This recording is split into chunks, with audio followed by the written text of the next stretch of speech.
Hey, Drake here. Yeah, I know I'm not exactly wearing my normal Derg stuff, but let's see if I get this camera fixed. Okay, so gotta love HD 720. Just basic, simple.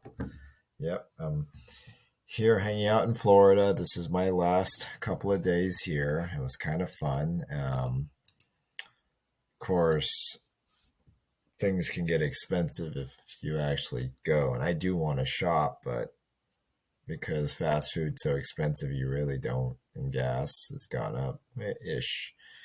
But I'm also finding out that things are kind of in a flux. You try to fix one side, the side blows up, that side blows up. So you let it all blow up and start all over. And simple as that. Anyhow, I've been stuck in Florida for a bit, not really stuck. I've been hanging out here. First week, we worked on some register clocks. I worked on a binary clock. I haven't seen any updates of that project, so I'm going to let that project float for a few months. I've got a few projects of my own, which I'm about to dump. GitHub will probably be in the description somewhere because I just started a GitHub account. So it's a good way. GitHub is almost cloud, if you want to call it, but you can publish changes and write comments, and then I can write comments in code and file changes. So all of that stuff makes it possible for me to track history on changes, which is a lot better because I'm not going to remember all this stuff. And everyone likes to remember history. But I mean, they're not wrong. You don't remember history, you're doomed to repeat it. But at the same time, let's have some documentation. And I don't know if I should trust GitHub. They seem to be neutral, so I might use them in the future for storage space. You can't store too much content, but someone can report your repo in. So you get repoed. But it's a great place to share resources, so I'll drop some stuff there.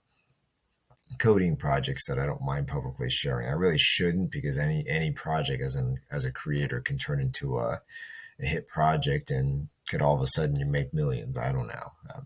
Not that crazy. I mean, but there are a few projects I started as open source, and then I changed the license to open source commercial use. And of course, it dissipated because either no one wants that design or whatever the case is, so time to move on. So I've got a few other things to deal with as well. But it's all pretty much the same. I'm going to unplug the power for a second and reset because for some reason it gave me a notification about something. See if it stays running. There it goes. Yes, it has to switch video cards. Anyhow, I also got a chance to work this last 3 weeks on my fursuit. Woohoo. So there's some code there published. So the head, the tail, and the pubs all talk on wireless link correctly now. So you can see the color patterns and everything actually match.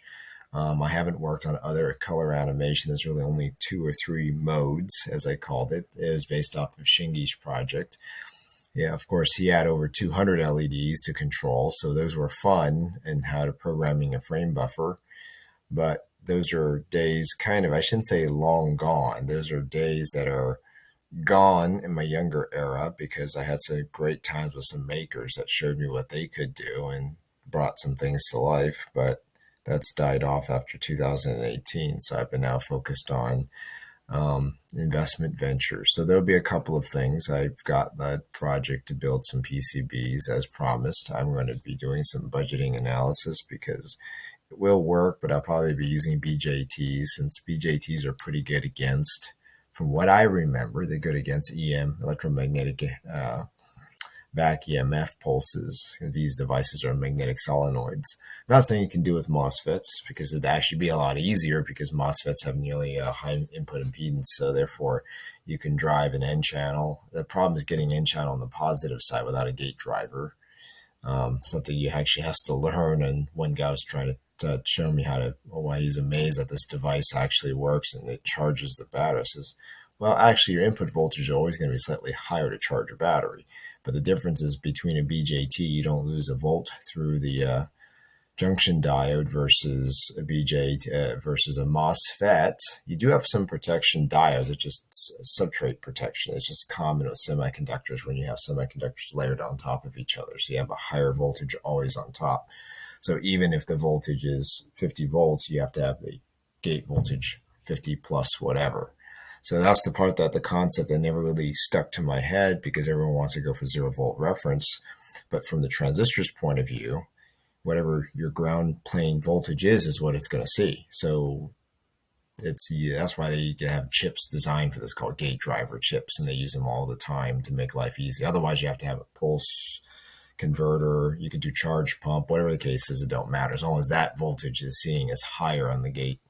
So that's actually how a lot of times you use them as relays, and the same thing as solid state relays. Inside of there is really just a tiny little solar panel with an LED or something that's sensitive enough to drive enough, like generate 2 or 3 volts, enough to trigger the gate. And once the gate is fired, old classic relay term, when the gate voltage is higher than the substrate voltage, the N-channel MOSFET closes, your resistance drops to 0.001 ohms, micro ohms, whatever it is. And it looks like a freaking piece of wire to an ohm meter. If you don't believe me, put an ohm meter across it and do that same little trick. And what's really cool is that because gate voltage is so willy wonky high impedance, the capacitance of the wire will keep the gate on. All you need is like a 1 mega ohm resistor to short it down to a substrate, and it'll neutralize that.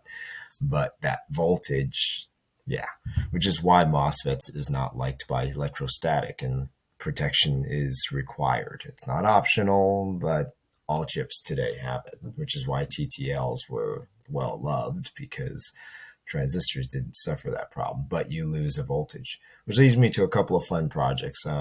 Binary clock somewhere in a box in the back table. Oh yeah, let's see. This is what I finished on the head.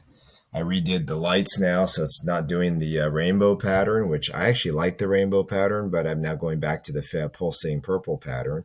And then make sure it doesn't blind your eyes. There's some brightness control in the eyes. Right now, it's kind of, I don't know if I dimmed it down on this mode. I might have to wear it a few times to see if it actually is dimming. But the pulsating makes it so you can still see stuff. So, darn, the other makers actually got some stuff going on.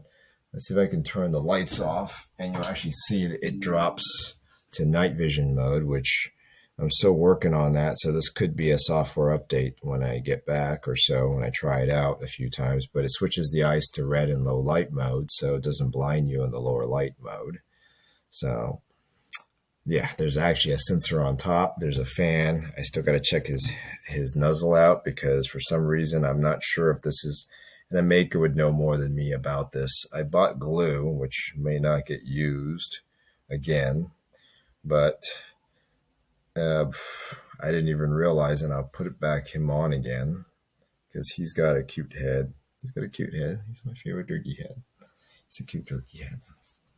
But yes, he's originally commissioned by Onyx Angel Creations. Top part actually uses those Adafruit rings, which they're nice, they're pricey, but I guess when she was building it, we may have had a discussion, and she went back with her maker to go with the solderable ones. Those would be a pain to fix, but the wires are, and I heated up enough with my arm touching it, the fan kicked on. There's a sensor that kicks the fan on. Another firmware upgrade I'll probably add to the issue list is their ability to set the trigger points and hysteresis on my phone. This is all Wi-Fi based, so yeah, it's full duplex, whatever it is. It doesn't need much bandwidth. The tail portion of it actually talks back and forth. So that's where I have sensors on one side, I have sensors on the other side, but they all communicate back up and down stream. The only one that doesn't is the hand pause. They actually have lights on there, but there's wireless receivers. So I finally got it configured now, so the pulsating is now in sync. So you don't have like left arm, right arm. What I still don't have, and I may have to figure this out, maybe do a firmware or an EEPROM check for this, is the left paw versus the right paw, because the lights are flowing in the same direction, and I think they should be inverted, I guess. And the same thing also here, because these are connected together rather than connected in parallel, so they don't fire at the same time. But just like these eyes, as you can see, even though I've got animated colors, the eyes are actually separate, even though they're on the same bus. So there is some code, and you'll see it in the published code. I'll probably break it down even more, because the way I call them overrides, because rather than actually running the animation program and then feeding it out to the frame buffer and sending it out to the drivers, you're actually intercepting it. And I guess in C-World, they call it overrides or overloads. I don't know what they call it, but the idea is simply the same, is that rather than constantly commenting line in and out and like a sketch, you just crossing this out, changing stuff. You convert it to a library so you can add a layer, and then you just like if you need more space in a room, you move an object over and you add something in between. So that's what the idea of doing a lot of C++ is. As a developer, I've actually worked on a lot of that code, and I've worked with both spaghetti code, which I literally just copy and paste codes like 100 times, and all of a sudden, voila, I made a huge line of code. Or B, where I've written a lot of sat down and said, wait a minute, I can't do the first, second, third, because just like I've shown people, you can do simple animated lights with an Arduino. But the problem is when you want to do the advanced stuff, then you have to get into either RTOS, which is what I think the new ESP uses, or something like Raspberry Pi, which I do want to get in some friends with that, because now that I know how to shift the voltage correctly, those lights run on 5 volts, while the ESP Arduino, the original Arduinos were 5 volts, but the newer stuff is kind of 3-volt-ish. And from my experience, they have worked with these lights with no problems, but I haven't yet really had to put much for a buffer circuit. And again, all the buffer does is it's a transistor essentially. Translating a 3-volt level to a 5-volt level. You could do that with an op amp. You can do that. There's even, I think they sell boards to do that. But at the end of the day, it's whatever's easier. Now, I've also worked on a few other things too, which is the tail, which actually has a different, I went ahead, just bought an off-the-shelf controller you could buy for like $3 on Amazon. But I keep forgetting because they use those battery packs, it shuts off on its own. So I finally found a pattern that keeps it on long enough.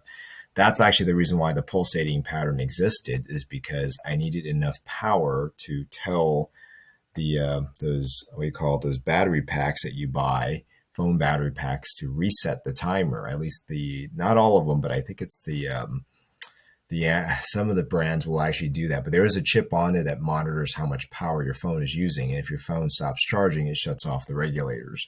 So to figure out how to bypass that, you actually need to stick a little bit more advanced, like a current meter onto it. Or you could figure out like each one of these RGB LEDs, from what I understand, like 50 milliamperes if they're white. So probably 20 or so. And if there's 25 in a ring, you multiply the number out, should be above 100, 200. As long as you're above a half an amp, those things will stay on. So that's the reason why you kind of run into that problem. And I've not ran into it because most of my programs is in the code, it'll default back to the pulsating pattern. So if there's no music, no animation, there's a 5 seconds of no LEDs on, it essentially switches back over to prevent it from doing that. So it's one of those things where you don't really realize it until you went back to off the shelf stuff. But that doesn't mean I'll probably just go and get myself some battery packs later and just play around with that. The tail I have is, that one's finished. So I gotten a lot of stuff done, at least to the point this time where it's gotten all the features I want. But there's like any firmware, you can keep adding stuff to it to your heart's content. So I'm probably going to stop and not be an overdoing artist, even though I'm not. I'm more of an engineer. So, but I still want to get some mechanical problems finished. Probably need to work on the ears. I think I switched to glue. I switched adhesives a while back from hot glue, which is what makes things stronger. But when I took the tail apart to do some repair, there's some pictures of it. The wires that they use were kind of thin, which is common with those things. They have crimp kits for it. But I've actually switched over in the past. What I've done to strengthen is I used silicone, but then you need to find silicone epoxy, silpoxy, that melts it, because you do need to be able to bond certain things. And the way I've done that in the past is, as long as it's the same thing like resin. If you mold something, I could mold an LED in there, and people don't think that's possible. I says, no, that's because the LED is potted in the same stuff, so it'll bond to it no problem. At least that's what I think.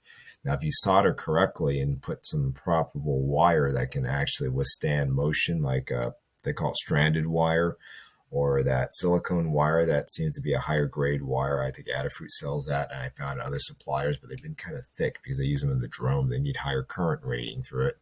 So I've used those wires in the past, and they've been pretty flexible. And I've even seen wires in the past with, they call it Tenso. I don't know the name of the wire, but it actually has cloth in it, and those are extremely flexible. But keep in mind, I've seen them carry almost no current at all, just telephone signals.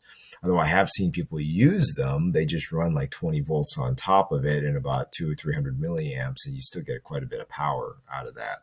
So But for most cases, most people I've seen have done something very basic. Anyhow, that's all for this quick vlog. It's about 15 minutes long, so if you have any questions, throw it in the bar, and maybe I'll try to answer the following week, and maybe I'll follow up on it. But Drakey says hi. He's very lighty, and glowy with the wings now. I mean, the horns that glow with the purple pattern. They're kind of bright, actually. So, oops, I turn the light back on, and then his head will probably switch back to the other mode. See, so